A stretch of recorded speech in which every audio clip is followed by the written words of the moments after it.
lots of people don't even know what a balance sheet is or don't use it, even if they have great financial health and retirement accounts and so forth. Sometimes the balance sheet just doesn't get much attention, and it should. Why? A balance sheet is where you get financially organized. And from that, you can make really good financial decisions that then give you confidence on how to move forward. So yes, this is all contained in the balance sheet. You just get wonderful stuff. And so let's talk about what the tool is and how you actually use it. So a balance sheet is basically your assets minus your liabilities. That's the definition of a balance sheet. But the way that you get to that is how you get financially organized, because you have to list out all your stuff. So I brought up this template. This is a template that we have and that we use with clients. And I'm going to walk you through a few pieces here, some best practices and tips. So first off, you bring out the template and you start opening up your accounts, whether that's paper statements or whether that's online, and you just start filling it in. So right here, we have checking accounts come first, checking and savings accounts. And I always recommend that you name the place, right? So here's an example, Bank of America checking.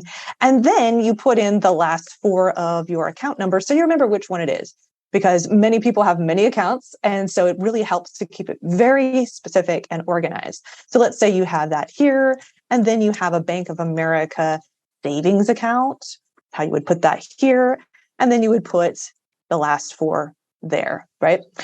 Let's say that's it, and you don't have any other checking or savings. That's fine. Then in these wonderful templates, you can simply delete the bits that don't apply to you and make this your own.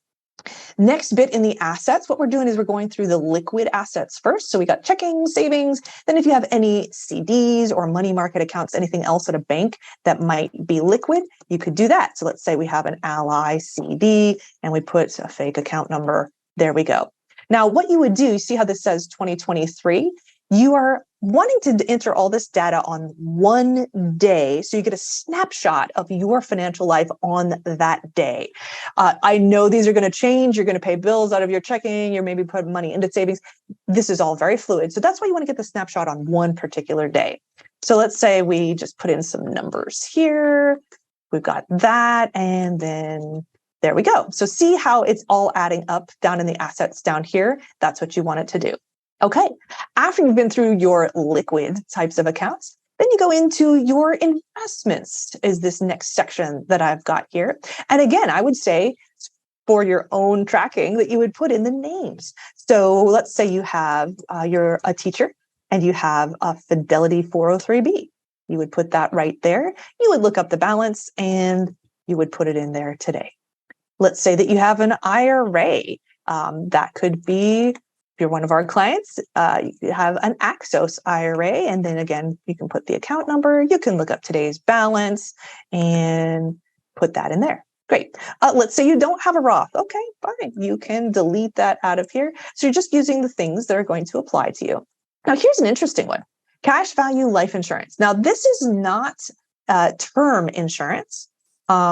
This is, if you think of insurance, that's a blanket over top of all of these assets. So you don't put like the death benefit you would have on a term insurance policy.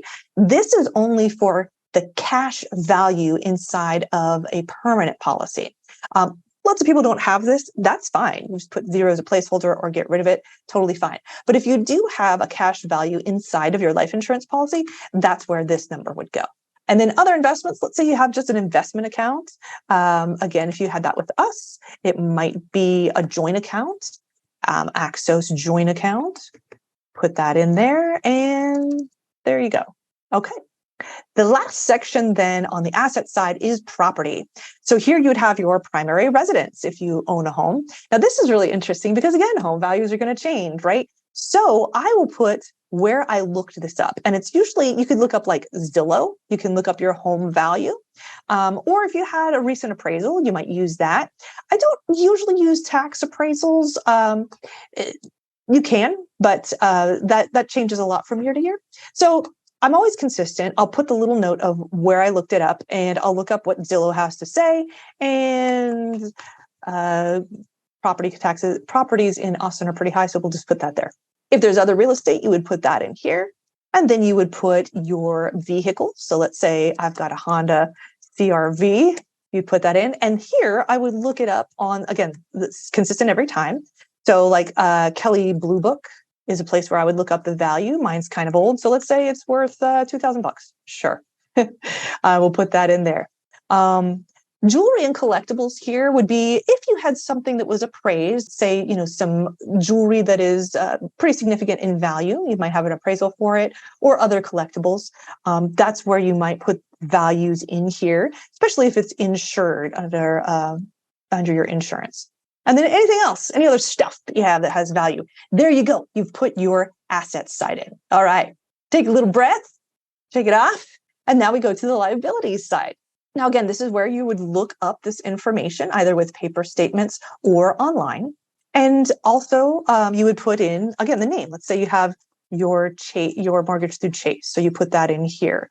And you look up how much you still owe. And this is not what you pay for a month, by the way, but it's what your total balance is. And let's say, we'll just have fun with that there. All right. Now, not everyone has this. It's a home equity line of credit, almost like taking a loan on your home value. Kind of a cool feature if you haven't heard of that before. If you have a HELOC, it's also a little bit like a credit card, so that you may not have a balance if you haven't borrowed against it, or you may have borrowed against it, done some home improvements, purchased something else, and you could be paying that off kind of like you're paying off a credit card. So if you had a balance on it, this is where you would enter that number of your outstanding balance. Student loan, people who have student loans frequently have multiple, right? Through different companies. So let's say you have a Great Lakes student loan that has one value, but then you also have another one through another company.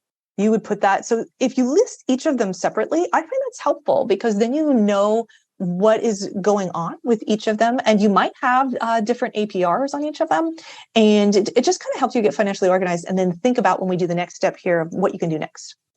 Vehicle loan, let's say my Honda still had a loan on it. And let's say I owe that much. And then any credit cards, again, you'd put it in here of specifically what they are. I'm just filling in some ideas here. Visa, MasterCard, whatever those are. And then finally, outstanding medical bills. This is a unique type of debt, by the way. Don't have time to go into that today, but if you did have medical bills, you would put something in there. And there we go. Okay, so we have the total of the liabilities here. And what the sheet does then is it subtracts the assets minus the liabilities, and there is your grand total. Now, what you do over time, you see how this was all 2023. Over time, then the next year, let's say today's date in 2024, you go in and you update all of this stuff with your new numbers, whatever they may be. And here's one of the magical parts of the balance sheet is you see how then it's going to do new totals for you, a new grand total, and it's going to show you the change over time. Now, I couldn't have probably done that, so we're going to give it some better numbers here. But it's going to show you the change over time of you want to see the balance tipping in the way of the assets and less in the liabilities. Let's just give it some placeholders so it can show you how it does that here. Here we go. So for example, in this one, the grand total has gone down slightly and the change from prior year you can see there, okay? So how does this help you to make good financial decisions? Well, something's going to stick out at you. Once you do this activity, something is going to really stick out at you. Let's say, for example, it's like, oh my gosh, I could pay off that Kohl's Visa like right now. I didn't even realize that. So you can help on your liabilities side. Or maybe it's, oh, wow, wait a minute. I didn't realize that I had only 45,000 in my 403B. I thought I had more than that. Maybe I need to talk to HR about increasing my contributions. Something, it will be very personal, but something's going to stick out to you of something that needs to be fixed or improved. And that gives you your direction to make financial decisions. So it all lies in the balance sheet here, where to go next.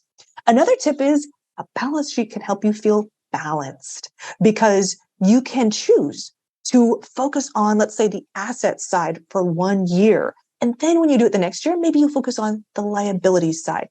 People who don't have a balance sheet and can't see this might feel pulled in so many different directions on what to do with financial decisions because they think they have to do everything at once and juggle all these balls in the air. You don't have to do that. When you have a map like this, you can look and decide, all right, I'm really going to focus on this one thing this year, and I'm going to change and focus on something else next year. And it really helps you to achieve your goals by doing one small step at a time. I hope this was helpful to you. I think the balance sheet is simply amazing. And once I started using it, I got so much farther in my financial goals than I ever thought was possible. So I hope that you do too.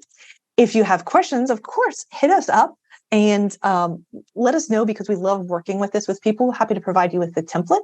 And be sure to share this with friends as well who maybe don't know how to rock a balance sheet.